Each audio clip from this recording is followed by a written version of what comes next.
Hi, good morning. How's everyone doing? This month's theme is promise. We are here to welcome Kat Vellos to stage. Yay! Welcome. Yeah, welcome. Hello, everybody. Good morning. It's good to see you. Thank you for being here today. Kat, we're so happy to have you here as well. I am moving around some boxes. You might hear some clicking, but I'm going to start off really basic here. I want to have a nice conversation with you here today. So when you hear the word promise, what do you think of? So I really liked what some of the folks wrote in the annotativity as we were getting started. I saw some words like commitment and trust and hope. When I hear the word promise, I also think about integrity, and I think about dedication, and the fact that when you make a promise to somebody else, you give them a reason to put their trust in you. You give them a reason to look forward to something and to expect something positive. Or something reliable, or something, to be delivered in the future. So it looks towards the future, and it also looks towards what's their relationship and the stake that's being put in the ground in the present moment as well. That's beautiful. Yeah. Well, I don't know if you know, we've had a really tough last year. We've had like a tough I might have noticed. We had a tough, in the US here, we had a real rough last 3 weeks, going from insurrection to inauguration. What are some other relevant contexts do you think about when you think about reconnecting with promise, and specifically our promises? Mm-hmm. I was thinking about that a lot as we were preparing for today. As you mentioned, the first 3 weeks of 2021 have been wild. And so I think about promise a lot as it relates to civic engagement. So, for example, as you mentioned, there's this insurrection, right? And the promise that we make to be in a space, to share a country, to preserve that country, to make it a safe place for all people, to make sure that it's healthy and high functioning, all of those things are promises that were broken by the people who enacted that resurrection or insurrection. But I was also so moved on the night of that, when the legislators were back in there, like at midnight and 3 a.m, like making sure that they certified the election. And I was just moved by like their promise, like what they were showing everyone else was their dedication, their commitment. And as we see in this country, like democracy is not going to survive unless people make constant and dedicated action and attention towards preserving it. And we've never actually achieved like a fully fair and just democracy in this country. And until more people who believe it should exist are willing to make that promise and show up and do the work and be engaged, we're not going to get there, And so it really does take everybody. There's a very old, like, peeling off bumper sticker that I've had on my car for about 15 years that says, it's from Plato. And he says, the price of apathy is to be ruled by evil men. And I really believe that it's our job to make a promise, to not be apathetic, to be engaged, and to make sure that we are actively involved in creating the society that we want to live in. And that is a promise that I believe that I make and that I really want other people to make. And I think it's important also to clarify here that for me, it has nothing to do with like, oh, I'm like a citizen of this place or a national of this place. I wasn't born in the United States. I was born in Belize, and my parents immigrated here when I was young. But it's because I live here that I care about that. And so I've made that commitment and was engaged civically before I got naturalized. And I'm still that way. And I still believe in that. And no matter where I live for the rest of my life, whether it's here or someplace else, I believe that when we show up, we have a promise to care about how we show up. And to be involved in that. So yeah, that's so refreshing. I really admire the intentionality that you bring to your connections and your work. It's just so clear. thank you. Specifically in your work, it focuses on helping other people like myself create and maintain friendships in adulthood. Now, a friendship is a sort of promise, maybe not like one that you make at an altar gathered with your friends and family. How do you think the concept of promises that we make with our friends differ from other contexts, like a domestic partnership or being a co-parent. Yeah. I love the idea of two friends at the altar, by the way. Like that is beautiful. I might have to do a drawing of that later, Daniel, and I'll give you credit for that. But it's true, like with friendship, which is obviously like something I care a lot about. It was the subject of my book. We should get together. But there is no clearly defined like beginning of that promise. So if you're like dating, you might say like, hey, like, are we dating? Are we getting serious? Like, do you want to take to the next level? Somebody drew on the annotativity like a ring. It's like, there's all these different ways that we formalize the promises that you might make in a romantic relationship. I also think about work, you know, when you go to get a job and you sign on to work there, like there's a promise it's being made on both sides of like, hey, like we're both in this, right? Like we both want this to work out. And in friendship, which is really the focus of all my work, is like friendship, platonic community, all that sort of stuff. There isn't that clearly defined beginning. Like maybe occasionally, or we can maybe think back to when you're a kid. It's like, hey, do you want to be my best friend? Yeah, okay. But it's not that easy in adulthood usually, as the research that I get into shows. And so where I see the promise of friendship showing up is in how we show up and how we keep doing our best to make that friendship strong, to show our dedication, to show our trust, to show our commitment. And it's in the action every day, every week, every month, year that passes that we are remaking that promise and reinforcing that promise. So it really takes action, because a lot of times there isn't that very clear beginning, or it's like a very like slow beginning, or it's like a ramp on, you're like, oh, we're acquaintances, and then suddenly we hang out more and then we're close. But it's really through those actions, the way that we use our words, the way that we show up, that make the promises of friendship real. Yeah. That's different from, you know, and I think that's true, of course, in like romantic relationships too. It's like, there's a quote I once heard that said, you have to bake the bread every day. And that's how you keep a relationship strong. And I think the same is true in friendship. Yeah. Yeah, absolutely. I think back when Creative Mornings was meeting in person, that is something that I would hear a lot from our guests, which is that like, oh, why are you here? Why is it here for the speakers? And a lot of the times they would say, well, it's here to make friends. And certainly for me, moving here like seven years ago, the volunteers that I've met through Creative Mornings Oakland, they are my best friends. But we never had that. I wish we had that little toddler on the playground moment of being like, will you be my best friend? That would help make it official. Yes. We have a chat question. Do you want to Yeah. sit and watch as that comes through? We're wondering, I don't know, I haven't been watching the chat. I don't know if it went up, but Let's see. the question to the room is, so what do you think about the difference between a promise in a romantic relationship versus a friendship? So I think people are saying that. I'll drop in the question. Yeah, curious to hear what other people think about that, how promises show up romantically, platonically, what you think the difference is. Do you think there's any difference? It's also okay to disagree and to say like, oh, I think it's the same, or I think it's completely different. I love getting to see what people say in the chat. So hop in, share your thoughts. Yeah. And any questions that happen during the event, we are avidly watching, and we will get to them at the end of the event during the Q&A. Brandy is saying there's no difference, that their partner is their best friend. I love that. Love that. Yeah, one of the points that I make in the book is saying how, you know, we in our culture, we often have romantic relationship like championed as like the highest form of connection. But when you look at most people's lives, it's like their friendships tend to last longer than most of their relationships, or like dating people. So those longer term friendships actually can be stronger and more meaningful over time. So who has inspired you when you've heard about talking about nurturing friendships and connections? Who has inspired like you personally as you think about that? A lot of the people that I interviewed for the book, honestly, ended up being great inspirations for me. You know, I can think of like certainly like people in my life that I've had like best friendships and things like that with over many years.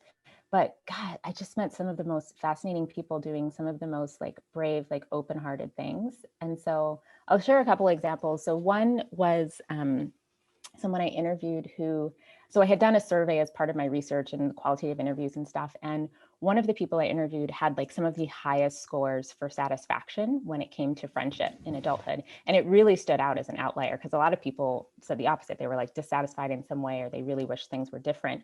And when I talked to her about what it was that made her have such like tremendous satisfaction and joy with her friendships, the thing that stood out the most is that she was incredibly open. So when she meets somebody new, and she has that like feeling of like friendship spark, that like friend crush, she has no qualms about being like, so do you want to like hang out tomorrow? Like, do you want to talk? Like, she'll just like pull out her phone, set up a date to meet up with them again. She doesn't let that moment like slip away.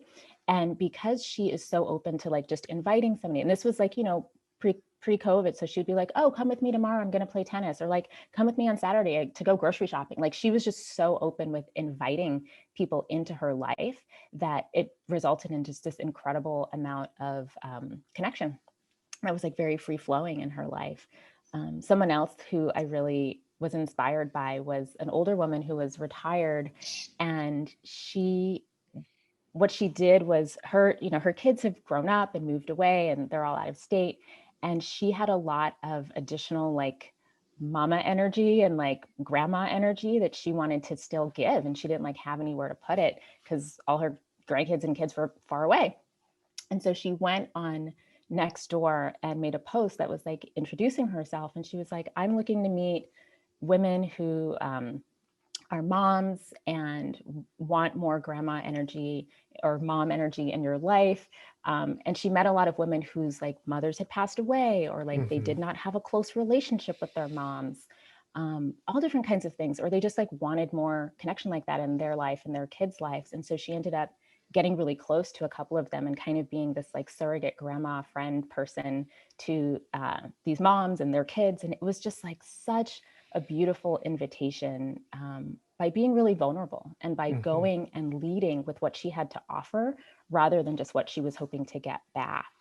And I think that's really an important lesson as well for friendship, is like when people want friends or they want things to be different, it's like, well, it feels good to get the benefits of friendship, but you got to also think about how you're showing up and how you're meeting people and what you're offering. And then the last one I'll leave you with was one of the guys I interviewed for the book who also had like pretty high connection of friends. And what he described was this men's group that he was a part of, where he can go to them when he's like happy, sad, angry, like whatever it is. He laughs with them, cries with them. They've had a lot of life changes that they've shared together. And it's because of the dedication. Like, they've been meeting monthly as a men's group for 10 years. And so the demonstration there of that commitment and that dedication, the promise that they have made to be persistently available in each other's lives, is what makes that happen. Like, a lot of times people say like, oh, I wish I had friends like it was in the movies, or I wish I had a friend group, but it doesn't just happen overnight. Like, you got to show up again and again and again, even when you're busy, even when you move out of the country, even when things change. And it's by being consistent and dedicated that he was able to create that. And I thought that was really inspiring as well. Yeah, there's so much to unpack there, and that is really inspiring. I feel like as a society, we put so much pressure on the romantic partner or the spouse to be the friend, the lover, the economic advisor, all of these things. But when you have something like the men's group to go to, or there's really intentional communities, that makes it like there's so much is said about making a third space. Yeah. But there's no like making a third space, yes, but also making that space where you have those friendship and connections, it sounds like. What's one way, as a follow-up, like what's one way that you personally take time to nurture your connections? So writing is really important to me. Obviously, I like writing, write books, things like that. And I've been writing for many, many years. Even though I've like worked as a designer and done other things, like writing is a very grounding thing in my life, and I love to share that with people. And so one of the things that I do is I really like also taking a break from devices. I don't know about the rest of you, but sometimes it's like device overload. You need a break. And so making time to write or create something on paper and send it to a friend in the form of a letter, a card, a postcard, a piece of art, something you've drawn or written. And also using those words to reinforce the value and appreciation that I have for those friends is really, really important to me. Last year, during quarantine and shelter in place and everything, I decided to open up this ritual of mine to other people. I started hosting a group called Connection Club where we get together each week. And the whole point of the ritual is to do just that. It's to have a set aside time to sit and do the thing that we often say, like, oh, I wish I had time. I need to make time to do that thing. I need to write a friend or journal, right? Like nurture your relationship with yourself, like write in your journal, connect with who you are. And so we share that ritual every single week. And it's really been a beautiful experience. It's nice to, again, like, even though we meet because of the internet, we're cameras off during part of it. And we just listen to music and we write, and then we make some new friends in the group. But it's really, really special to share that intention with a group of people who also share that intention of valuing authentic connection, and knowing that you're using that time that's about authentic connection to literally nurture the connections in your life. It's like rings of rings of rings. And it's really, really beautiful. And I would like to share that here. But I want you to just take a second to like lean back in your chair and think about somebody in your life that you appreciate. Think about someone that you want to feel closer to, someone who matters to you, and maybe you haven't said it lately, or maybe you have, but you want to let them know how much they matter to you. If you want, you can close your eyes, take a deep breath, let yourself see this person. Let yourself see their face, hear what their voice might have sounded like the last time you talked. Think about what you appreciate about them, the ways that they've been there for you, the things that they have brought to your life, the goodness that's there because you know them. And think about how your life might be different if they weren't there. If you knew that this was your only chance to tell them how much they matter to you, think about what you would want to say, like what you would want them to remember.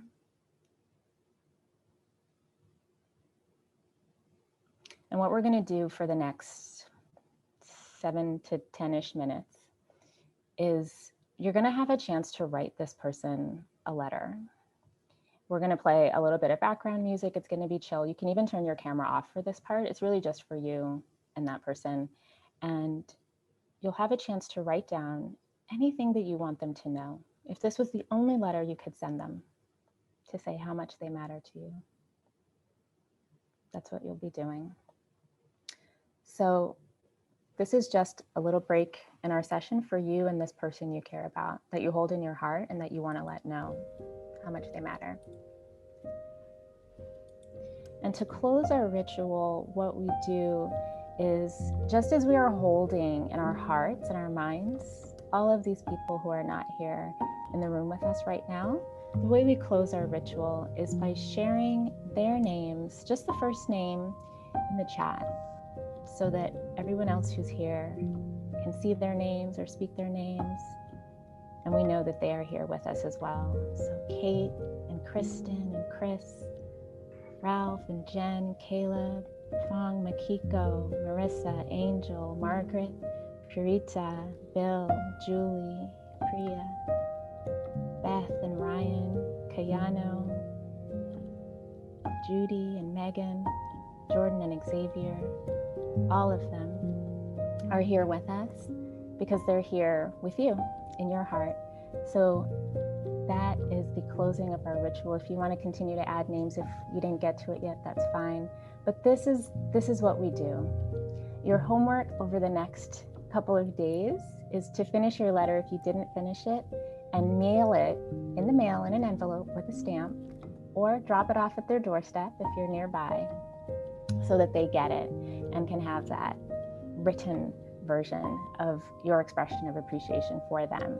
If you know that there is no way that you are going to mail something with a stamp, it's too much, or you're too far away to drop it off, then send them a photo of it. Send it to them in an email or a text. Let them see your care for them in writing, in pen on paper, even if you got to send it to them in a picture, but make sure that they get it. What we've done here is a very small taste of the ritual that we do at Connection Club in community, making new friends and keeping the old. But this is something that you can also choose to make an ongoing part of your life on your own, whether you're a part of the club or not. This is something that you can add, whether you do it weekly or monthly. Make time to let the people that you care about know that they matter to you. Thank you for sharing this little taste of it with me. And I hope that was good for you as well. I'd love to move to the next part if you want, Daniel. Yeah, I want to continue holding space. That was very emotional for me. I know a lot of people here today probably feel that as well. Wow. You messed me up.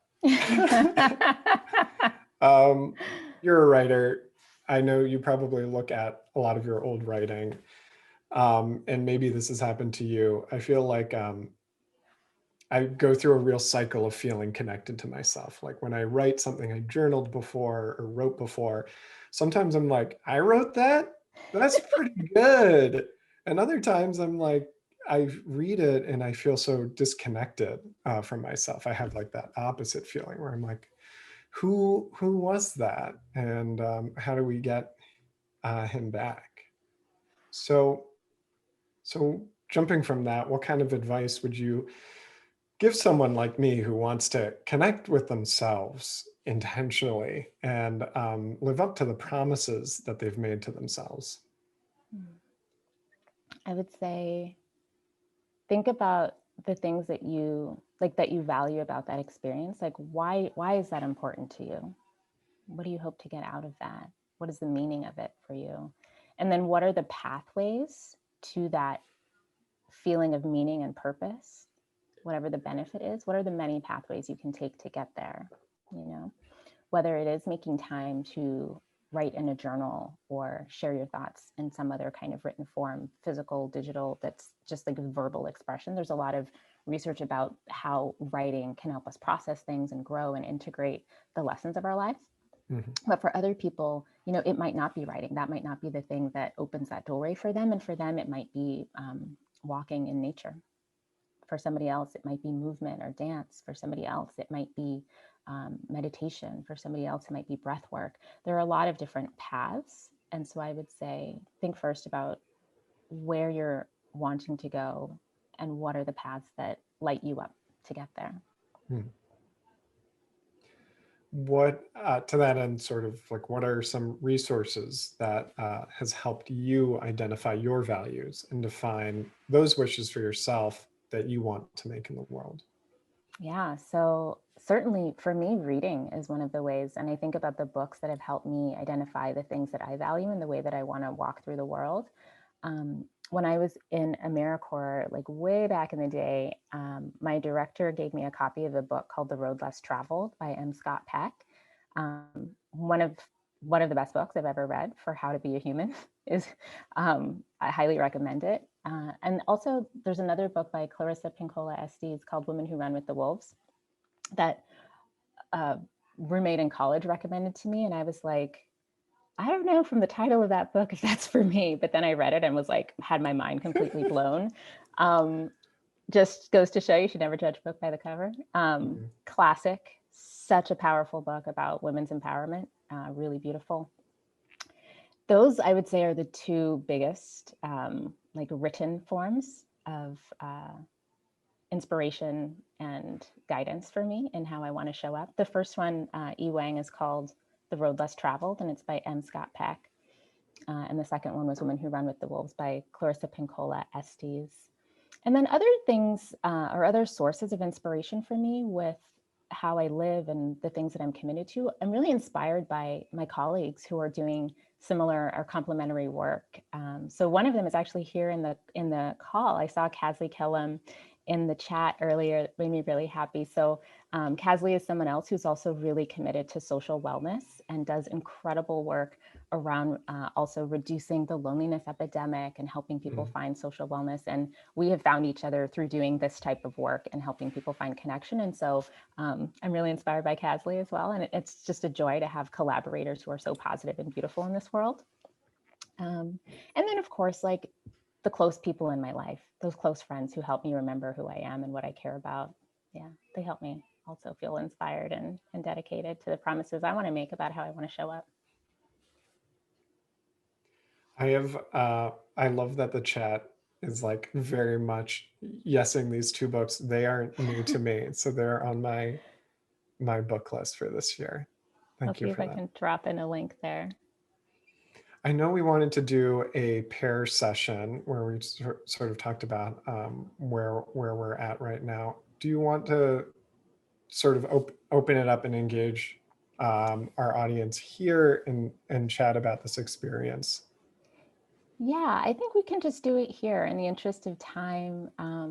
Really just wanting to hear from folks, like what resonated with you about this conversation today, any takeaways, like what is something that landed inside of you that maybe you're going to continue to think about, marinate on, maybe it's a seed, something's going to grow from it. Like what resonated or landed with you today? And if you want to share, you can just type share in the chat so that we see you there, can unmute you. Or if you want, so that we don't have a lot of collisions, there's a really fun raise hand feature now next to all the emojis in the bottom of Zoom. While folks are mustering the courage, I can say that a lot of the talk today has really made me think about my connection to my mother. And when she lost the love of her life, lost my father. She met him when she was 16, but something very beautiful that has come out of this is my mother's from Vietnam, comes from a very traditional family, and where the husband is sort of everything, the household. And from the last 15 years, watching her blossom into her own identity and making these deep community connections and friendships that by the time the pandemic came, she's weathering it as best as you can. And she's been a real beacon back in Baltimore and really supporting each other. And I really admire that about her. So it was very nice to sort of acknowledge and give space for that. Oh, I see some people starting to share. You can unmute it. I don't know if you want to raise your hand or. Daniel, we do also have a couple of questions from people. So if people are hesitant to share, then that's an option as well. Totally. I don't know how to raise my hand. You're doing so great. You just did it. That's all. In real life, I'm raising my hand. I'm Jasmine. Hi, Kat. Hi, Daniel. Hi, all. Hi, Jasmine. Thank you so much. This is the first virtual Creative Mornings I've attended, and I'm just feeling really inspired and really touched. And the thing that really actually stood out for me in this was the concept of time. Similar to Daniel, and I think most folks on here, I felt so emotional writing that letter and tying into friendship and promise, right, is actually relating to time differently and believing that I have it and that people matter, so that's really what's resonating for me is trying to shift my relationship to time. So thank you. You're so welcome. much. Yeah.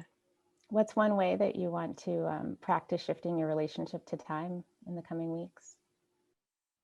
Well, I actually brought some cards up here, so I'm gonna be writing some more letters. Yes, so that's something I'll be doing, and going for more walks. Mm-hmm. Nice. Love it. Well, I hope you enjoy that, and I hope it continues to blossom in your life. Thank you. Thank you all. Bye. Hillary, I see your hand is raised as well. Do you want to share from Sacramento? Yeah, first of all, thank you, Kat, so much for this opportunity.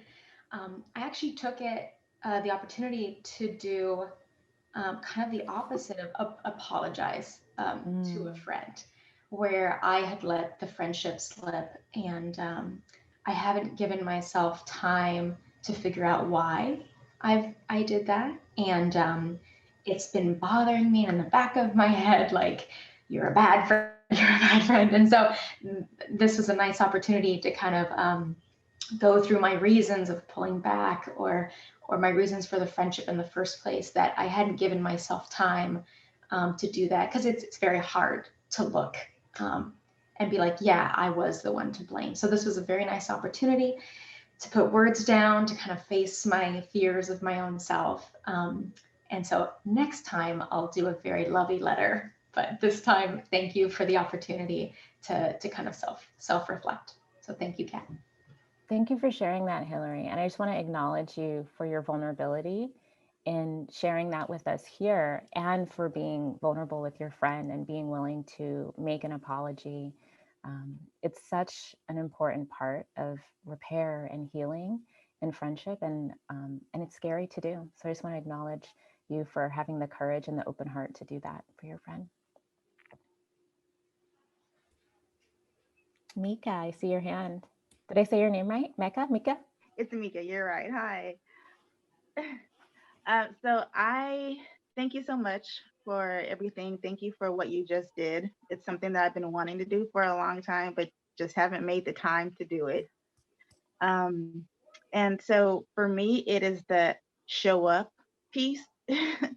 I have a tendency to just think, okay, they know how I feel. And I really have been blessed with people who will keep on showing up for me, even though I don't outwardly show what I feel. And so I'm definitely going to make a promise to myself and to my people to show up and let them know, show them, instead of just assuming that they know. Love that. Thank you for making that promise to them and to you as well. The cool thing is when you make that promise, it's like a two-way benefit.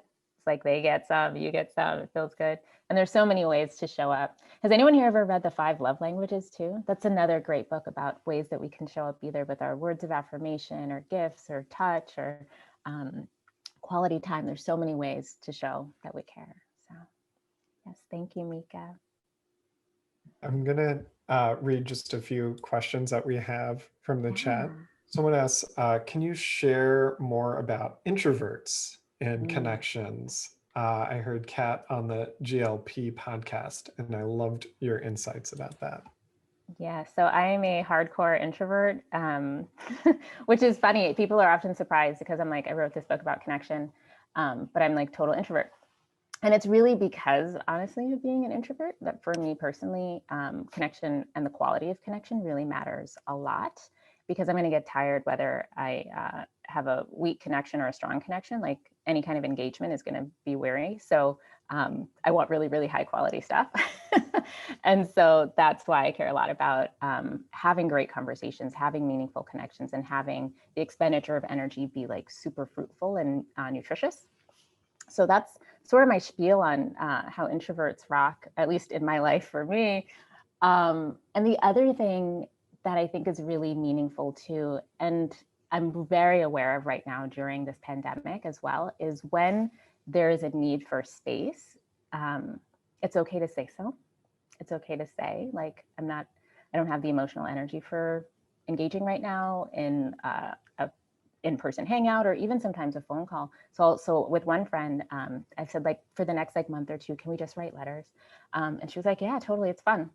And what I enjoy about that is it is the most calm way to engage, because when I get a letter, it's like this happy surprise in the mail, and I can sit and like quietly read it when I'm ready, and then I can respond when I have energy, whereas I don't always have time for, or energy or space for like a whole lot of stimulation, especially right now when the pandemic has made our options quite limited. So it's okay to ask for like variations or temporary changes, or negotiate those boundaries of connection. And it's giving me a lot of lessons as well about what to do once this pandemic is over. I love the comments in the chat, by the way. Thank you for the folks who are sharing reflections in there and questions. I wish we could keep going. I know we're getting so close to time though. Yeah, I'm so tempted to ask another question, but I do want to give you space to tell everyone, well, we have some links that we can share, how we can stay in touch with you and how we can get your book. I think in our newsletter follow-up, we're going to have a reading list with some quality bookshop .org links.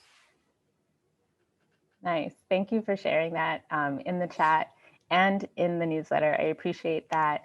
And I want to say, if somebody has a question and we didn't have time for it today, like feel free to send it to me. Like you can send me a message on, I check Instagram, probably the most. And then on my website, whatever, I would love to see you, to connect with you. If you have questions and I can answer them in my newsletter, sign up for my newsletter. And let me know how I can be of service. And if you do care a lot about friendship and want to make them better, like check out the book, share it with a friend, and stay in touch. Be safe. Wear masks. Also stay home. Like this is the best time to stay home. It's like real safe. Thank you for having me, Daniel. I really Thank you love so this much. conversation with you so Yeah, much. I've really valued it as well. And thank you for being so open and expressive and leading us through some really special and like intimate spaces together. I really, really appreciate that. If you want to thank, I see a ton of thank yous pouring in the chat. You're welcome to unmute and thank Kat. I'm going to just put up a little slide for us to exit to, and I want to give everyone back your mornings, but thank you always for being here and bringing your full selves to Creative Mornings. I really value this space, and thank you.